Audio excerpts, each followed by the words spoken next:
hiyo rudia tena. Rudia tena.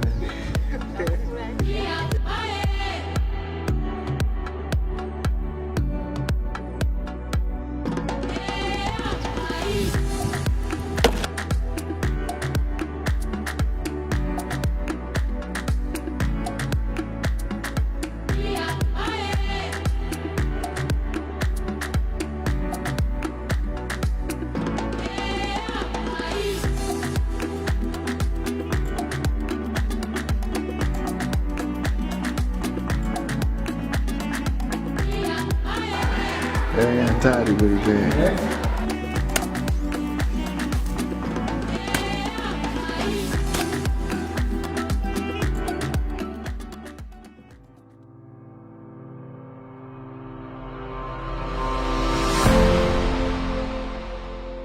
He is called Hamisi Rugonda, a man of 40 years old who was born without arms. He is born from Tanzania in a village called Mwisurunzega, known as Tabora, as well as his residence place.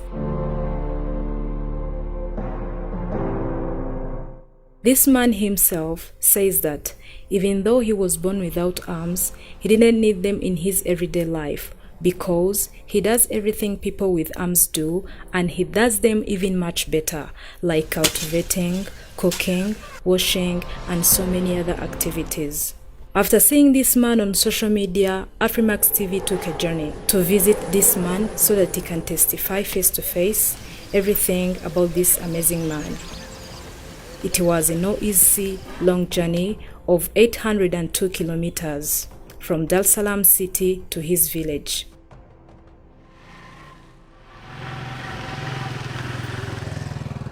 This journey took us 3 days and 3 nights to reach this man in terrible odds, and we couldn't help it but making sure that we meet the man.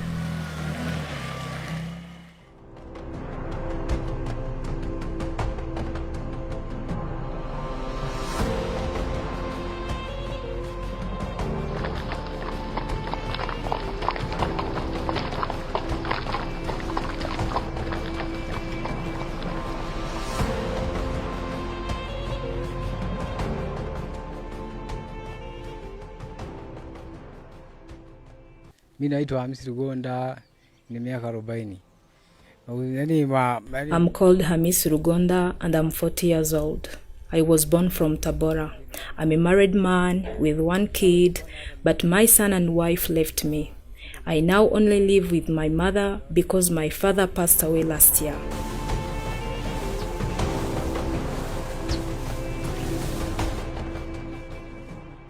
An Afrimax journalist asked him if he ever went to school, and he replied saying that, yes, I went to school like other kids, but because of the problem of born impaired, he couldn't pursue his studies because the school could give him 1.5 extra time to finish his exams. He could write with his legs, which was so difficult for him without hands. His legs had not enough speed to keep and use his time very well, compared to other kids who had no problem at all. The journalist asked him the reason why he didn't join the school of impaired people.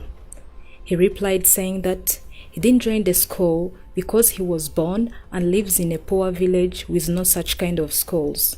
Out of curiosity, we also wanted to know the reason why he didn't remarry after being left with his first wife.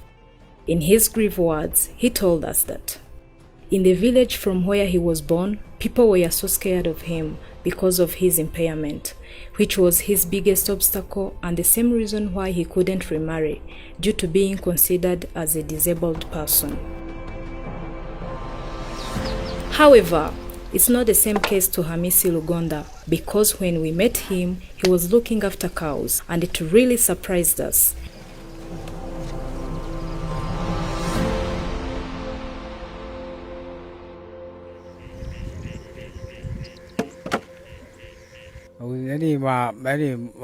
Kazi zangu wanazofanya ni kilimo na mambo mengine kama mambo ya muziki. He said, really, I'm a farmer and music artist. The next thing people don't know is that I climbed Mount Kilimanjaro and climbed far ahead of an Australian man called McDonald's. Sasa mimi yani kitu cha kawaida. Yani mara ya kwanza nilikuwa najificha, nilikuwa naogopa watu, nikiwaona watu naogopa, na hii hao wale wananishangaa. In my childhood, I used to hide myself a lot because of my impairment. I couldn't manage to get along with other kids because I was ashamed of my impairment. But time after time, I embraced myself and got along with other kids. My message to people who are impaired like me is that they should not be discouraged because they are people like others. Vitu vingi sana ninavyofanya, kuvua samaki navua. I do fishing, I can ride boats, I chop firewoods, carry firewoods, and I do it all perfectly. I do construction and hammering like others. Piga na nyundo vizuri kawaida. Nilifunzwa na mzazi wangu.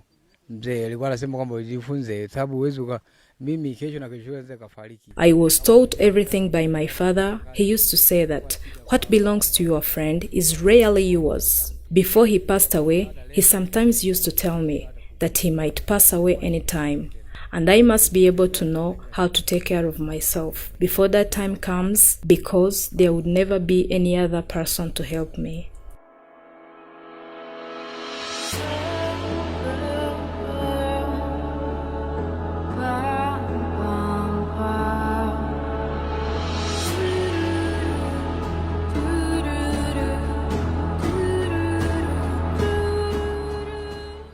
Yani ulemavu nimezaliwa nao.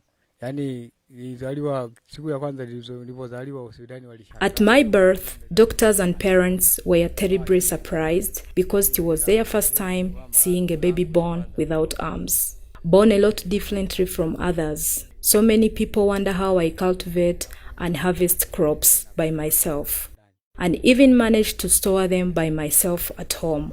But I do it perfectly.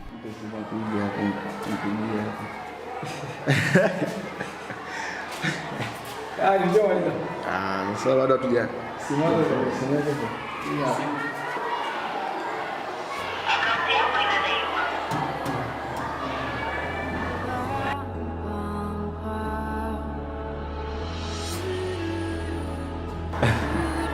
ngoja nipigie.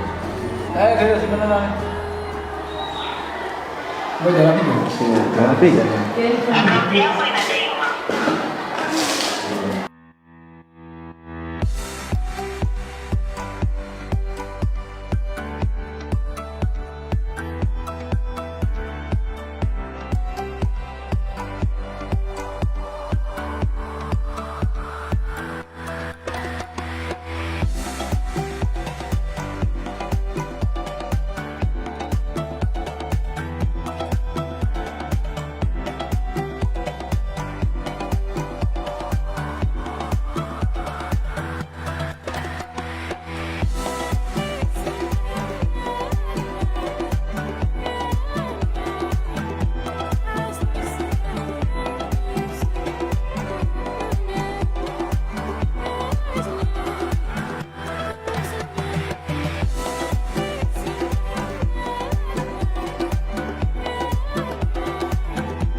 Hai.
Mimi elimu yangu ni form 4. Nimaliza mwaka 2005. Shule gani? Uchama Sekondari. I even went to Ichama Secondary School and I stopped my studies in senior 4.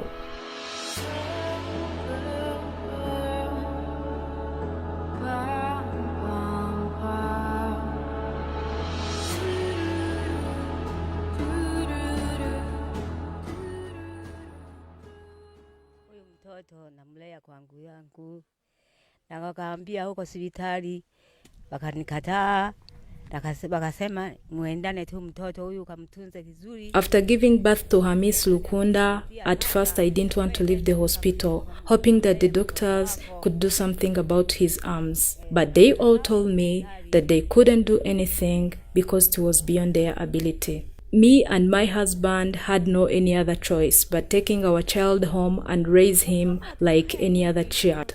Last year, my husband died. It's now the two of us on our own. We have nobody else to help us unless when we get a visitor who is willing to help with the little things at home. Hawa wageni na huyo mgeni tuko wawili tu hapa nyumbani. Hamna wa kutusaidia sasa. We met a visitor here and this is his words. Yani ni hivi, katika mjomba wangu Hamisi, kwa kweli kuna changamoto nyingi sana. In my free time, I pass by to help Hamisi with the little things at home. He's been my friend since childhood, but Hamisi is getting old and older. He has no help or support, and we are so worried of his tomorrow life because there will be a lot of things he won't be able to do on his own. We remind you that he does everything with different parts of his body so that he can get some money to help his own and mother's life. Story by Afrimax TV in the voice of Vanessa Mtesi. Remember to subscribe, like, share, and comment. Thank you.